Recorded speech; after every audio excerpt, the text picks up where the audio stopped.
Welcome to the Michigan Golfer Show.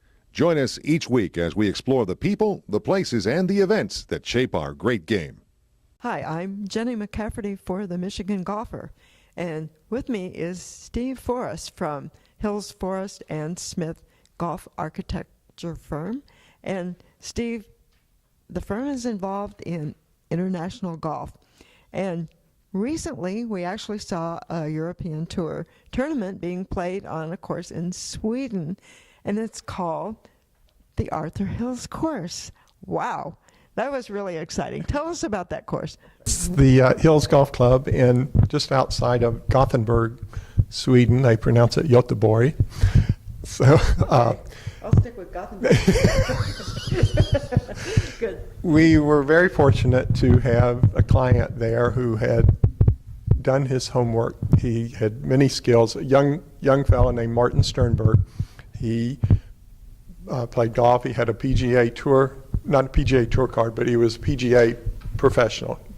He had experience as a golf course superintendent. He eventually had his own construction company. He was an owner. And the reason that we got involved with him is he was attending a golf industry show or PGA show in Florida. And he heard Arthur talk about environmentally sensitive courses. We'd done Bonita Bay and several others that, Collier's Reserve, which was the first Audubon signature course. And he knew that with the Scandinavian conservation and environmental sensitivity qualities that you experience, that Arthur was the right man for the job. So he hired Arthur Hills, Steve Forrest and Associates at the time, to design his golf course in Sweden. And he grew up in Gothenburg, and he had researched many sites. And it's not easy to put together land, but he put together enough land for a golf course there. And we really didn't know what was there because there were many, many beautiful spruce and evergreen trees. Not until we started walking the golf course did we discover these beautiful rock outcrops. They ended up being on every hole. He put together the money by securing corporate sponsorships and memberships, and he eventually built this golf course and he had the goal of hosting the Scandinavian Masters. They just kind of called it that generally then. So Martin got it started and built this golf course, and he was finally able to see his dream come true with the Nordea Masters being hosted there a few months ago. So the rock outcroppings and the trees are one of the features. What are some other features of the course? Well, it's a quite hilly golf course because of these rocks. If you go down, you have to go back up. So in the routing of the golf course, you have to be careful that you're not playing into a rock face. They did use dynamite to blast one or two green sites to get them to the elevations that work with play. It works really well in terms of the clubhouse siting. It's up on a high hill, and you've got just panoramic views of 1, 9, 10, and 18. There's a wonderful short game practice facility further around the corner that you can go there, and it's just like you're in your own private wilderness to practice golf. So. Wow.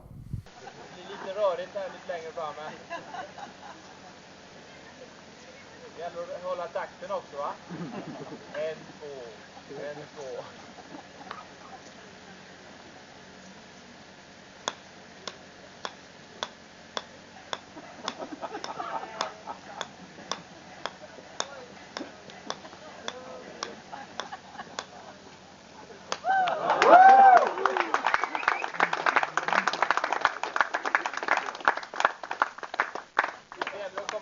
Wow.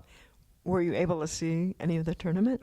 I watched a lot of it on television, yes, and it was fun to see how the course has evolved over the years and how players are playing the golf course. I will say Martin had the vision that this golf course should be 7,600 yards long. So in the early 2000s, that was really forward thinking to realize that players were going to keep hitting the ball further and further. We had 7 sets of tees originally planned on that golf course. And over there, they don't call them red, white, and blue tees. They typically will just call them by the first two numbers of the length of the golf course. So if it's a 70,000 or 7,000 yard golf course, those are the 70 tees. And I think we had like 43, 47, 52, 57, 60, 67, and 7. Interesting. Yeah, it makes a lot more sense. Yeah, so it's like, okay, I know which tees to play. Yeah. So a lot of innovative ideas come out of Scandinavia, I got to say. So Martin Sternberg created his dream course in the Gothenburg area, and it was kind of fun. So And the event, when to drink it, you have to decide amongst yourselves. Okay, and So- I will share it with my... Well, whenever. Your colleagues here, and yes, and well, perhaps with Arthur and the rest of the guys as well. Why not? Why not? Why not? So, Thank you. please.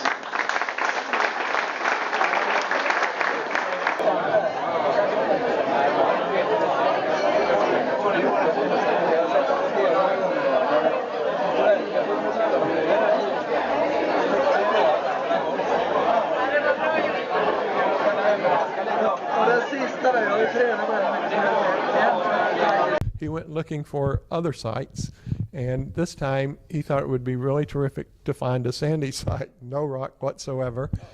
And he thought we could sculpt a link style course, and you'd normally think that's on the water. Well, we found, I think, the geographic center of Sweden and said, yes, this is where we will build our links course. That's right.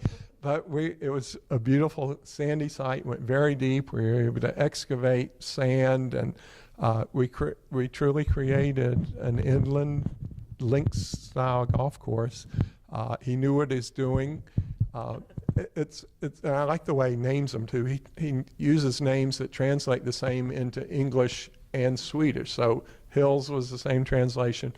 And so he named this golf course, what do you think? Sand Golf Course. Okay. Because it was a sandy site. It went on to become one of the top 100 golf courses outside the United States. So that's two. A third course that we went to, because we had done this work on hills and sand, a course to the south near Malmo, in a town called Helsingborg. Vasatorps Golf Club, wonderful golf course facility. They had 54 holes. And when you go out and see junior golfers in Sweden, they're out there in 30-degree weather hitting golf balls off a driving range in their coats. I mean, it's just fantastic to see the golf participation in Sweden. So again, this was a club that had 54 holes already. There was one 9 holes that was kind of a lesser 9, and so they wanted to create a championship golf course on some additional farmland they had that was just totally flat, and take the other 9 that wasn't very good and convert it into a championship golf course. And that's what we did. They said, we really like sand, but we don't want as many steroids there. We want it sandy and hilly. Okay. And they created a championship course. It hosted the Ladies European Tour, I think in 2015 through 2017. So it was called the Helsingborg Open. How do you take a not so storied 9-hole course and turn it into a championship course? I can't imagine. What we did is actually we reversed the routing. You've heard of St. Andrews, they play it backwards, and another course or two in Michigan and Oregon that are reverse courses. So essentially what we did is we reversed the routing and worked it in this farmland on the outside, so it wasn't just a complete reverse, but it's kind of a puzzle work to make it work. But it seemed to work best to change the direction of play, and it all worked out. And from that, we eventually went back and renovated what they call their classic course, or the Gamla course, which means old in Sweden, and Naya is new, so they thought, well, we won't call it the old course, we'll just call it the classic course. So that's what they did going into the future. And yeah, I do too. So it was just a wonderful opportunity that Martin Sternberg introduced us to. We even left the Swedish border and went up to Oslo Golf Club and did a major renovation up there for for them. And so I love Scandinavian, the modern design and kind of simplicity of the Scandinavian lifestyle. Oh, yes, so you must have put in a few more frequent flyer miles for that. We did, yes. Amsterdam to Gothenburg. So. Wow. So international courses are mostly in Scandinavia, and that's pretty cool. Yeah, did Oitavos Dunes in Portugal and course in Morocco. It's called at Shrifia. So that was a fun project that we can talk about maybe another time. But. Wow, so we're on to a new continent, so there will be more later. Thank you very much, Steve Forrest. Thank you.